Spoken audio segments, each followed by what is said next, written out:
The story you are about to hear is true. Only the names have been changed to protect the innocent. Dragnet.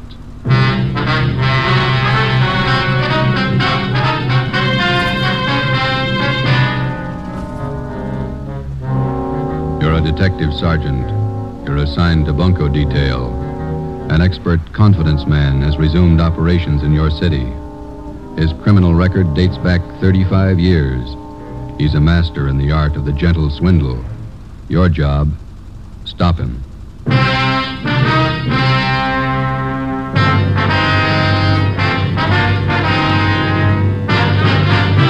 Dragnet, the documented drama of an actual crime. For the next 30 minutes, in cooperation with the Los Angeles Police Department, you will travel step by step on the side of the law through an actual case from official police files.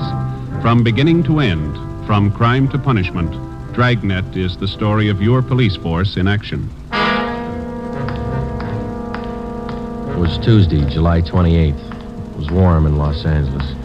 We were working the day watch at a bunco detail. My partner's Ben Romero. The boss is Thad Brown, chief of detectives. My name's Friday. I was on the way back from the record bureau, and it was 10:45 a.m. when I got to room 38, bunco fugitive detail. Friday? Captain? They're bringing him in now. Sit down. Thanks. There's the mama sheet on him. Oh, Gentleman Wallace. I thought he was out of our hair for good. So did I till this turned up. I heard he was working New York. Look at the package on this guy. Feels like a good-sized dictionary. Yeah. Check the date of his first arrest there. June 2nd, 1913.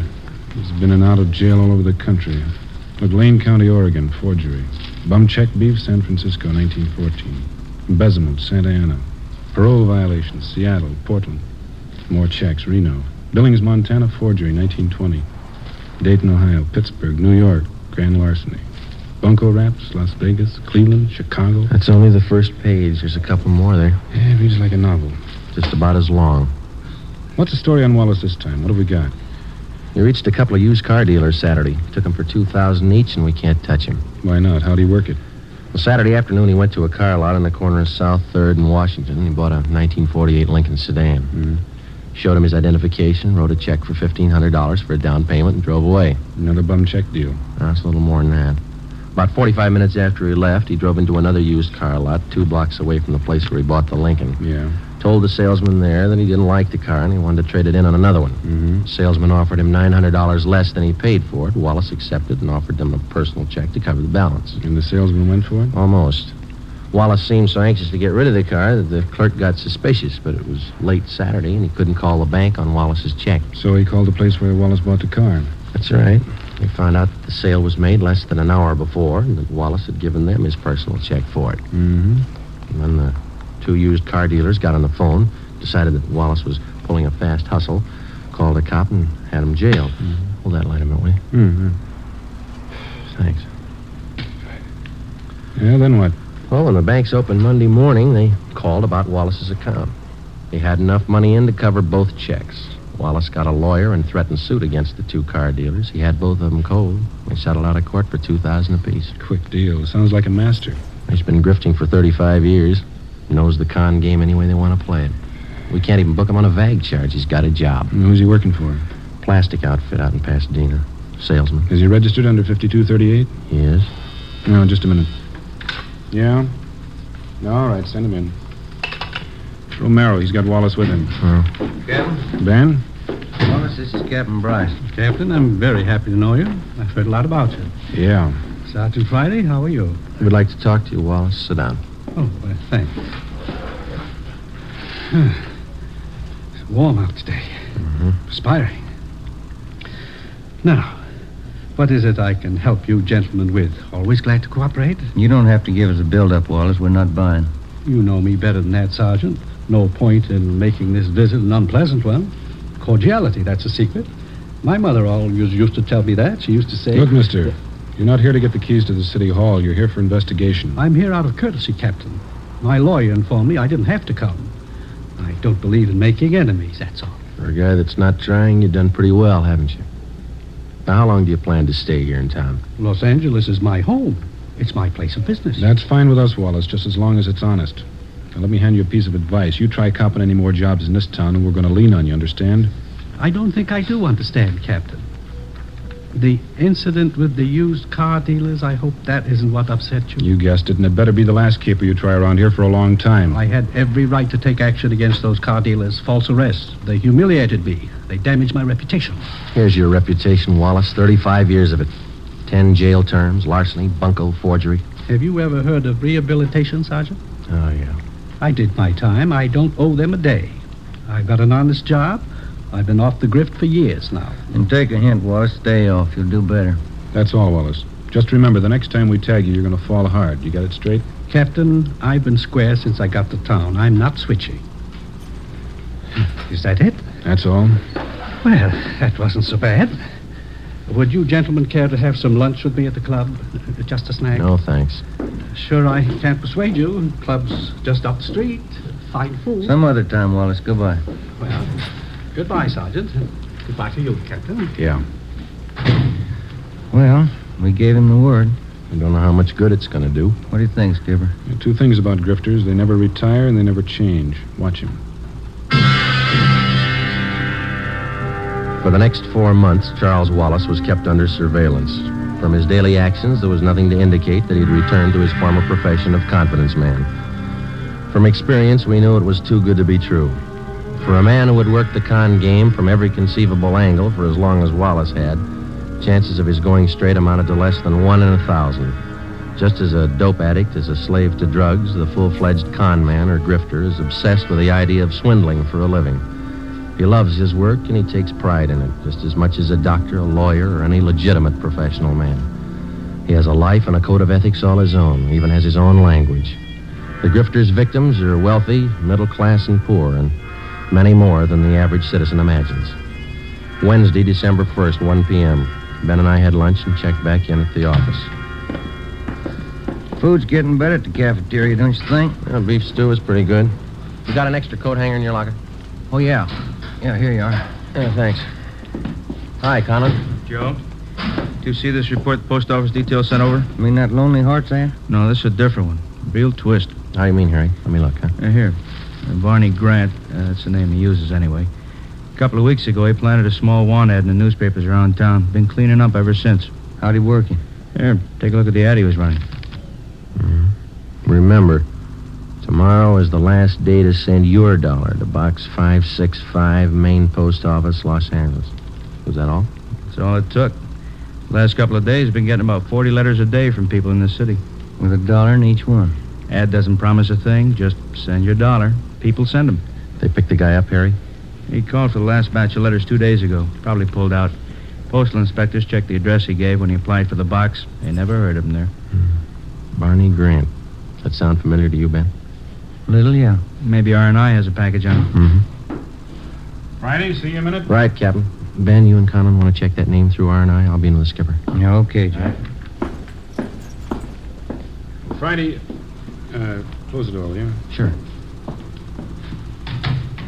This is Mr. Sawyer. He's with the Western Central Railroad, Sergeant Friday. Sergeant. How are you? It's about Wallace, Friday. Mr. Sawyer has a complaint against him. We've got the crime report. Gentleman Wallace? Yeah.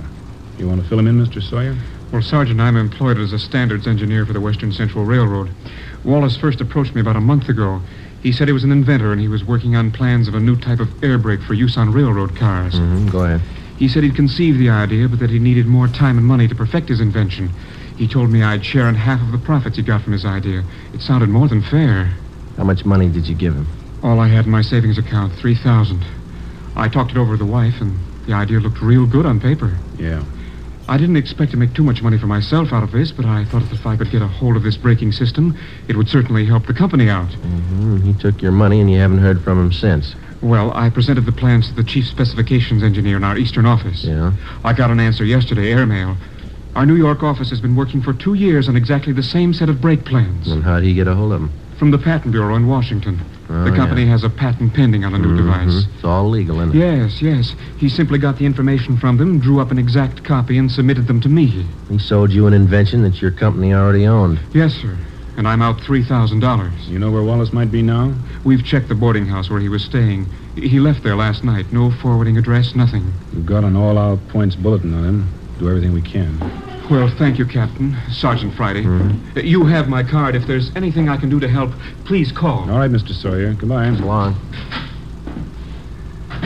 I know Well? what we're looking for, Joe. Well, let's see. What's that, Romero? On that phony ad the post office detail reported this morning. Check the name Barney Grant through the crime index. That's the name of the guy used. Yeah. Oh, this is the package on Gentleman Wallace. That's right. His alias list goes for 3 pages. Read him again. Charles French, Walter Grant, Charles Grant, Barney Grant. That's right. Gentleman Wallace, Barney Grant, same guy. We got out a local broadcast, an APB, and a radiogram on Charles Gentleman Wallace. For a full month, there wasn't a sign of him. Then we received a communication from the Denver, Colorado Police Department. Wallace had cashed worthless checks in that city in the amount of $2,500, and then he'd skipped town. But before he left Denver, he managed another deal. He sold 30 cartons of electric razors, which 1, did not belong to him, 2, had been stolen from another con man and resold, and 3, the razors didn't work in the first place. The mechanisms had been taken out and replaced with lead weights. Another 60 days passed before we got the next report on Wallace from Cleveland, Ohio. By means of forged papers, 2 well-versed assistants, or ropers, and a fast line of talk, Wallace had sold a Cleveland hardware concern a shipment of 10-penny nails, much below the market price. He collected $1,200 as partial payment for the shipment, but it was never delivered. 8 a.m. Monday, March 3rd. Ben and I checked in for work after a weekend off and found a message in the book to report to Chief of Detectives Thad Brown.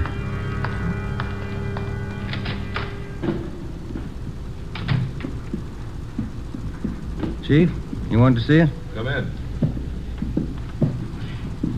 Yes, sir? Gentleman Wallace is back in town. Where'd you get that? Guy by the name of Patterson. So, All right, thanks. Egan, have Patterson brought to the interrogation room. Is that Mouse Patterson, Skipper? Yeah, small-time grifter. He was running with Wallace as late as a month ago back in Pittsburgh. When was Patterson picked up? Last night at a big hotel out in Hollywood. He was working a fast deal. You think he came to town with Wallace? I know he did. One of Conlon's informants spotted Wallace and Patterson last night. We nabbed Patterson. Wallace slipped away. We figured they'd been operating in and out of the city for about 2 weeks. Any idea what his angle is this time? I think so. Take a look at this. Obituary notices. Flipped from the newspaper. How do these tie in? The con artist takes a dead man's name from the obituary list, finds out a little bit about him, and writes him a letter. He writes the dead man a letter. Here's a sample we had reported to us. Read it. William Radford, 233 South Brookway, Hollywood. Dear Bill, I heard you were sick, and I didn't want to bother you at this time, but believe me, I'm desperate. I don't mean to hound you about the $400 you borrowed from me, but we are having sickness in our family, and I do need the cash. Wait a minute. Wallace writes a letter like this to a man knowing he's dead, and the family opens it and reads it. And they figure it's some unpaid debt that they didn't know about, which the deceased owed. That's right. And the con man collects. Yeah. Letters been showing up right in the middle of funeral arrangements. The family's bereaved, grief-stricken, caught off guard. They don't suspect anybody could be their Rufus, so they pay off what they think is a legitimate debt. That sets a new low, doesn't it? Excuse me. Ron speaking. All right, thanks. I got Patterson in the interrogation room. You 2 questioning, find out everything you can. Right, Chief. When you're through talking to Patterson, you can start checking on these names. What's this? It's a list of all the names that appeared in the obituary column in today's paper. It's a long list. Don and Myberg are checking half. You and Romero take the rest. Right. Get to those families before Wallace does. We went down the hall to the interrogation room and questioned Patterson for an hour and a half. He denied that he even knew Wallace. He refused to tell us anything. We had Patterson returned to his cell in the county jail, and Ben and I started out to check with the relatives of the deceased who appeared in the daily obituary list. Adams, Connolly, Craig, Denberg, Donzetti, Edmonds, Fowler. None of them had received letters claiming payment of secret debts owed by the deceased. Well, there are more pleasant jobs than bothering families with an investigation in the middle of their sorrow. It wasn't easy, but it was necessary. The 8th name on the obituary list was Foreman, Carl J. He was survived by his wife, Jean. She lived at 5821 Santiago Street out in the valley. We're sorry to intrude at a time like this, Miss Foreman. We know how you must feel, but it's an important matter. That's all right, Sergeant. Carl was sick for so long. Probably better this way. What did you want to know? Since your husband passed away, have you received any letters asking for payments on a debt that he might have owed to somebody? It's funny you should ask. Yes, I have. I got it yesterday. Yesterday, huh? Do you know the man who wrote the letter? No, I didn't. I took it for granted that it was someone Carl knew in the Army. Someone he'd borrowed from. How much money was it he said your husband owed him? $400. There's a letter over the mantel. I'll get it for you. Fine. Here it is. Thank you. Signs his name Howard Michaels. Has this man contacted you since? Why, yes, he has. He called me last night and said that he'd just heard about Carl. He apologized for writing the letter. Said he had some medical bills of his own to pay. I went to the bank this morning and got the money for him. Is there anything wrong? And he's supposed to come here and get the money? He already has about 2 hours ago.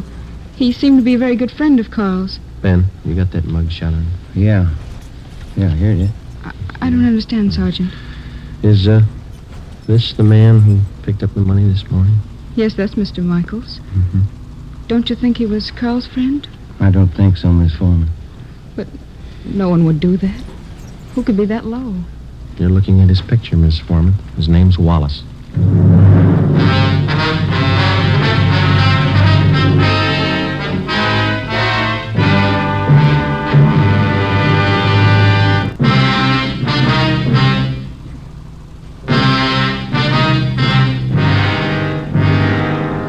Over the past century, the confidence man here in the United States has earned the dubious title of aristocrat of the underworld.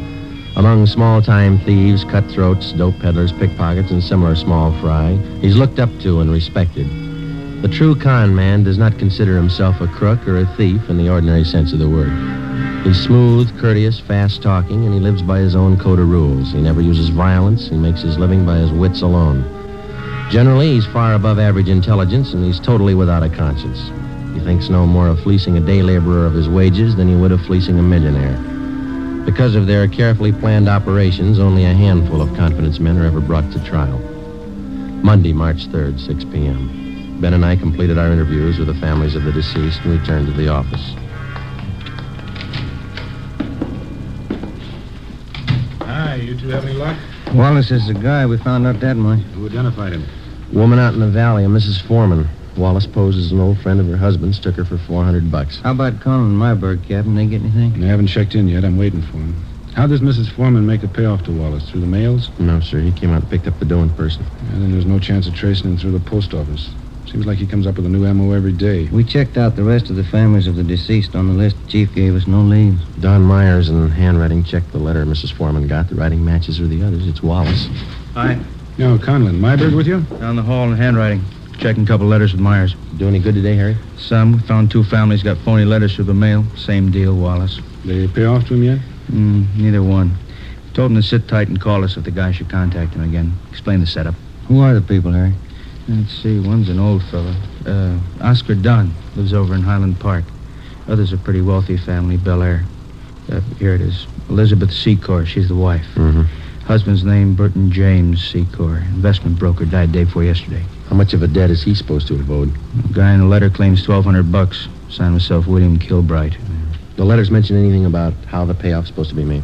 The guy wrote he'd contact him by phone first, then make arrangements to meet him. Both families will call as soon as they hear from him. Now, if he doesn't change his M.O., we're set. Conlon, you and Myberg stick with the family in Highland Park. Make sure they understand perfectly what the setup is. Wallach makes a contact. Be there. Okay, Cap. Joe, you and Ben cover the family out in Bel Air. Okay, you got the Secor's address, Harry? Well, here's a crime report. It's got all the dope. Good. Now I'll grab it. Bunko, fugitive, Conlon. Yes, ma'am? When? All right, thanks. We'll take care of it.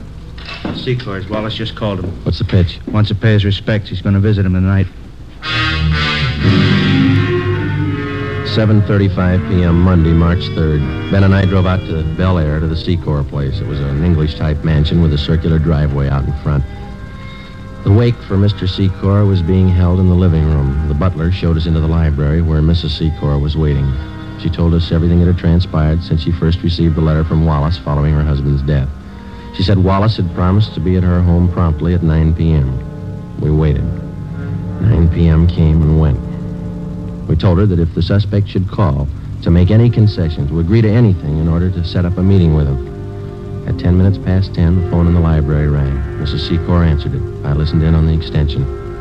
I'm terribly sorry, Mrs. Secor. I did want to get out to pay my last respects, but I'm afraid that will be impossible. Oh, I'm sorry you won't be able to come. I'd like to settle up that debt, the money that Burton owed you. I do hope you understand, Mrs. Secor. It's very difficult for me to bring up such a subject at this time of your bereavement, but I do have need of the money. You see, it's my wife. She's quite ill, and, well, there are medical expenses to be met. Oh, I understand. When would you like to come for the money? Well, would tomorrow be all right? My husband's funeral is tomorrow. Oh, I see. Well, where will that be? At the cathedral on Sunset Boulevard. A requiem mass at St. Mary's at 9 o'clock. Well, since I don't want to bother you personally anymore, I wonder if it would be possible for you to leave the cash with the head usher there at the church. Well, yes, all right. I think that would be the best way. All right, then. Good night, and thank you. Yes, good night. I'm sorry. I know that's not easy for you. That's all right, Sergeant. It's strange, isn't it? What's that? One man burns out his whole life making money. The next man spends his time trying to steal it.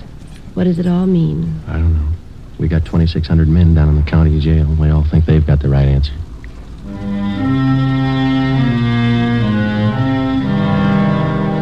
Tuesday, March 4th, 9 a.m. In St. Mary's Cathedral on Sunset Boulevard, the final rites, a Requiem High Mass, was being celebrated for Burton James Secor.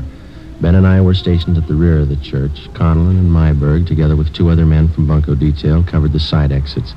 An extra detail of men were placed at strategic points around the cathedral. The head usher stood a few feet from the main entrance. With him, he carried a plain manila envelope filled with pieces of newspaper cut to resemble the size of currency, along with a single dollar bill. He had instructions to hand over the envelope without question to the person who asked for it. 15 minutes past 9, Joe. Yeah. You see that head usher all right? Yeah, I got him spotted. All right. Pretty good-sized crowd here. Secor must have had lots of friends, huh? Yeah. Nice choir. Just wondering, Joe. What's that? Suppose he doesn't show up? Well, that's possible. He might have gotten suspicious. Could be. What time you got now? It's 9:20.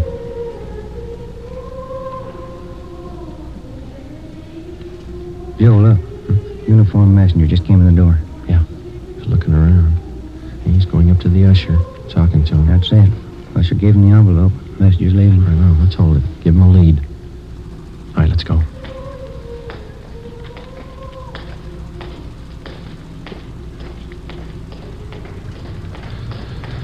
Now, let's go, Ben. Don't lose him. He's getting into that cab. Come on. Slide over. You got the cab number? Yeah, let's move.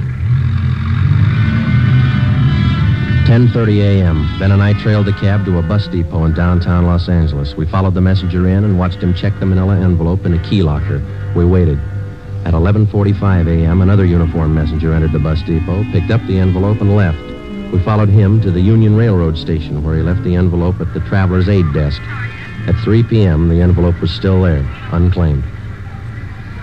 No sign, Joe. What do you think? It's a pretty fancy switch he's got worked out. Yeah.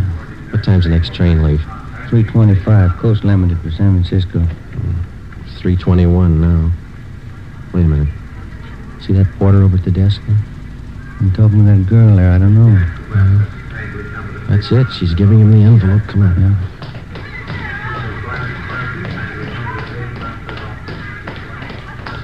He's heading up the ramp. Yeah, let's hustle. You turn up the left? Yeah, passenger platform, Coast Limited. Not much time. Come on, run. Come on, Ben. Where'd the porter get on? Next car. Come on, run. Let's jump. This way. Through here. That the same porter? Yeah. He's knocking at the door to that compartment, handing him the envelope. That's it. Let's go. Yeah, it's locked. Knock. Yes? What is it? Conductor. Just a minute. What is this? All right, Ben. Now, look, Sergeant, there's no need for any unpleasantness. Certainly we can sit down and talk this thing over like intelligent human beings. Grab the luggage, will you, Ben? All right, let's go, Wallace. Look, will you wait a minute, please? I'm sure we can come to some agreement. I have plenty of money. Look, right here alone in this envelope, plenty of... There's only $1 here. The rest is newspaper. Yeah. I've been taken. So have a lot of people. Let's go.